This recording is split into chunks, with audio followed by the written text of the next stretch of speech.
Welcome.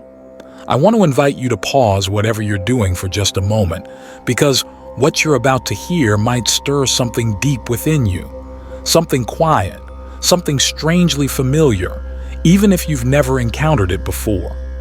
It's the kind of feeling that brushes past logic, the kind that stirs in dreams or déjà vu. It's subtle, but once it's there, it lingers. You can't quite explain it, but it feels important, like a memory, half remembered, or a message not meant for everyone, but somehow meant for you. There is an old belief, passed down quietly from storyteller to seeker, that on certain nights when the wind blows just right, it doesn't only rustle the trees or dance across rooftops, it speaks. If you truly listen, it carries whispers, not just any whispers, but names you've never heard before, yet they echo in your bones as if they've always belonged to you. The wind seems to hum with something ancient, almost sacred, repeating those names like the earth itself is keeping a secret record, an invisible list of souls destined to remain when everything else has vanished. Some call it legend. Others feel it's more than that. Now, what if I told you this isn't just folklore? What if this idea that certain people are meant to survive when others fade is rooted in something real? There was once a woman, a mystic, who lived quietly in the remote mountains of Bulgaria, far from the world's noise and distraction. Her name was Baba Vanga. She was born in 1911 in the town of Strumica, which at the time was still part of the crumbling Ottoman Empire. Her early life was simple, even difficult. But everything changed when she was just 12 years old. A rare and violent tornado swept through her village. She was lifted into the air, her body tossed by the storm, her eyes filled with dust and debris. When she was found, she was blind. But while the tornado had taken her sight, something far more mysterious had been awakened within her. From that day forward, Baba Vanga began to see, but not with her eyes. She saw something deeper. Her visions weren't guesses or dreams. They were vivid, detailed glimpses of the future. She predicted major events, natural disasters, the deaths of global leaders, wars, floods, even humanity's first contact with extraterrestrial beings. Her insight spanned decades, and time seemed to open itself to her. Among her many predictions was one that she spoke of only rarely, a vision she seemed hesitant to share too widely, a hidden list. This list, she said, was not a list of the powerful or the famous. It did not include the rich or the well-connected. These were not people chosen by status or family name. They were chosen for something else entirely. They were chosen by resonance. According to her vision, sometime around the year 2025, the Earth would begin a deep and powerful transformation, not just physically, but energetically. A great purge, she said, a shift in vibration. And when that happened, only a few would remain truly unaffected, not just surviving, but remembering. These were the ones who carried a certain frequency within them, something that matched the Earth's most ancient rhythms. She called them the chosen few. These people weren't warriors or leaders in the traditional sense. They were guardians of something pure. In a world losing itself in noise and confusion, they held on to clarity, intuition, and truth. Whether they knew it or not, they were already tuned to something higher, something timeless. It wasn't about being better. It was about being in tune. Like a quiet radio signal cutting through static, they simply matched the frequency of what was coming. So let me ask you, have you ever felt that strange disconnection from the world around you? That quiet sense that you're not quite from here, or at least not meant to live the way most people do? Maybe you felt like you're waiting for something, but you don't know what, as if your soul is remembering something your mind hasn't yet understood. If that sounds familiar, you are not alone. That feeling, that quiet restlessness, is something many of the chosen few have described. And maybe, just maybe, that includes you. For those who study ancient knowledge, cosmic alignments, and spiritual awakenings. The year 2025 is not just another year on the calendar. It's a moment, a threshold. Many ancient texts and prophecies, some from the Oracle of Delphi, others hidden in scrolls near the Dead Sea, all seem to point to this window in time. They describe a thinning of the veil between what is known and what has been long forgotten. A time when the earth herself will begin to shake loose what no longer serves and call forward those who still remember. In one of her most cryptic predictions, Baba Vanga once said, "In the year 2025, the air will split and the world will feel the sting of its own forgetting." It is a haunting sentence, and yet perhaps it carries a clue, a reminder that some things, though buried, are not lost, that there are those still walking among us who carry the old songs, the ancient truths, the real light. So here you are, still listening. And maybe that means something.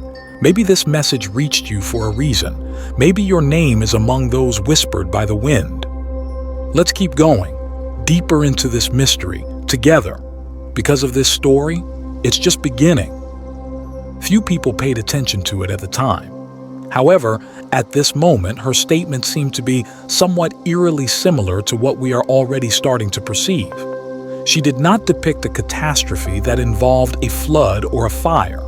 She talked about energy, which she described as a vibrational storm that would wash over the entire world, splitting those who were in harmony with the new frequency of the earth from those who were opposed to it. It was not because they battled it, but rather because they remembered who they were long before they were born. Only a handful would make it through without their identities being altered. Only a select few have been chosen. She was seen by Baba Vanga. The children in question were those who had not yet been born. Some of them were elderly people who were already beginning to fade into memory. In spite of this, each and every one of them have a distinct resonance, a kind of spiritual fingerprint. Neither were they billionaires nor were they world leaders. Not only were they not influential people, but they were also not the most vocal.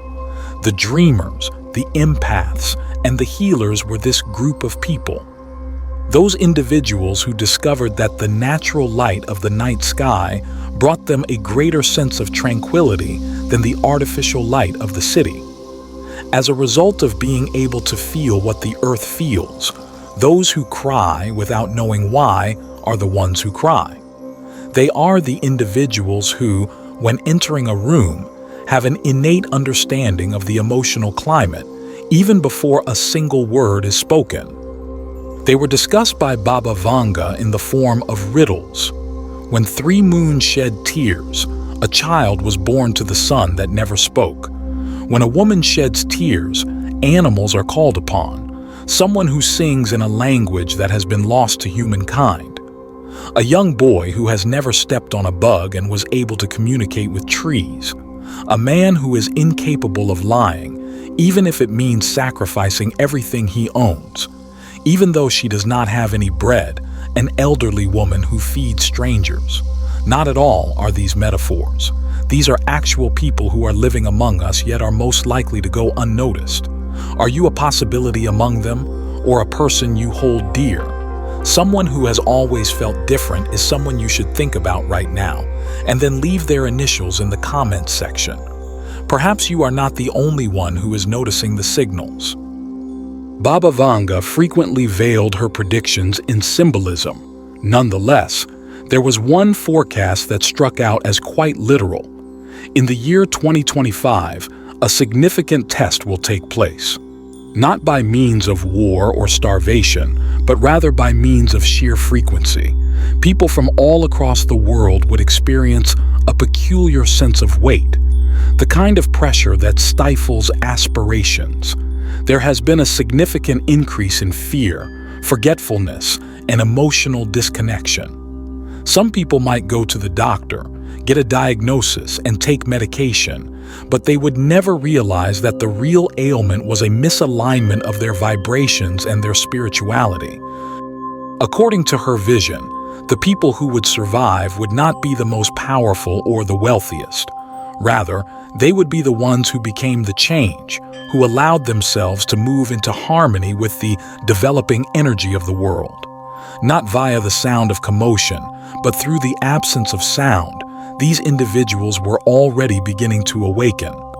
By means of concentration, with the help of silence, through the remembrance of an old truth that is buried deep within, that everything is related, that love is a force that transcends emotion, and that our thoughts make realities in the world that we cannot see.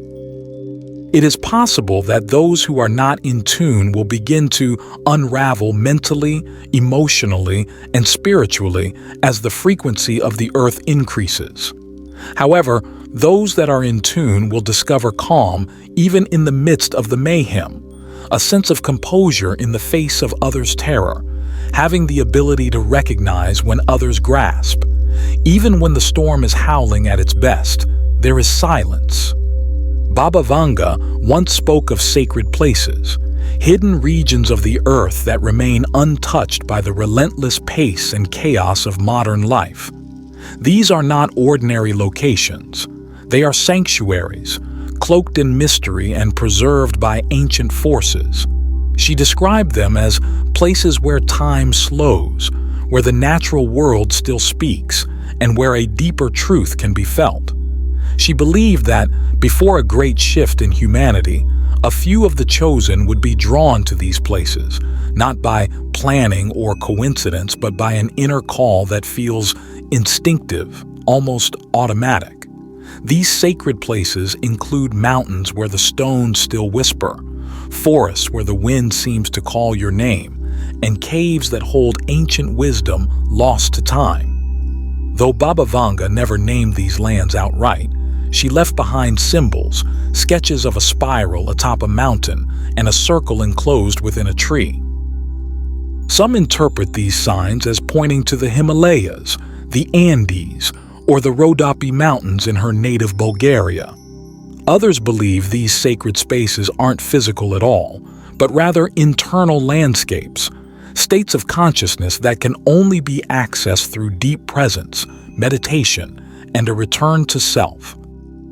She left behind an enigmatic instruction for those who were seeking: find the space between two breaths. In that still, quiet moment, she said, lies the truth. And when one truly finds that space, signs begin to appear. Animals may approach without fear. Certain numbers, 111, 333, may show up again and again in your dreams or daily life. You might begin having vivid nightmares where water transforms into light, or feel a sudden, irresistible pull to leave your current life and walk a new path that no one else understands. These are not signs of madness. These are signs of awakening.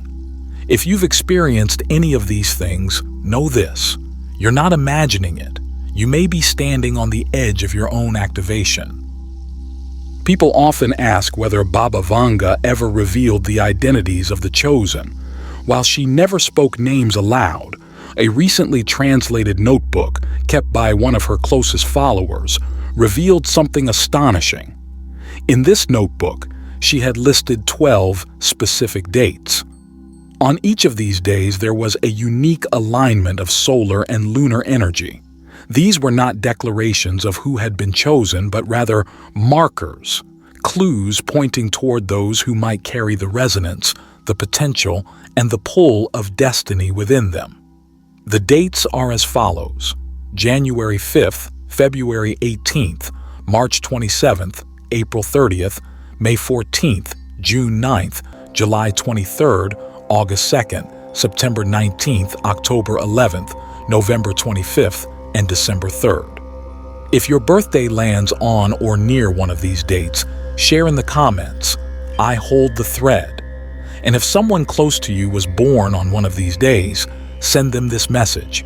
It may be exactly what their soul has been waiting to remember. There is one more piece of the puzzle, one final whisper.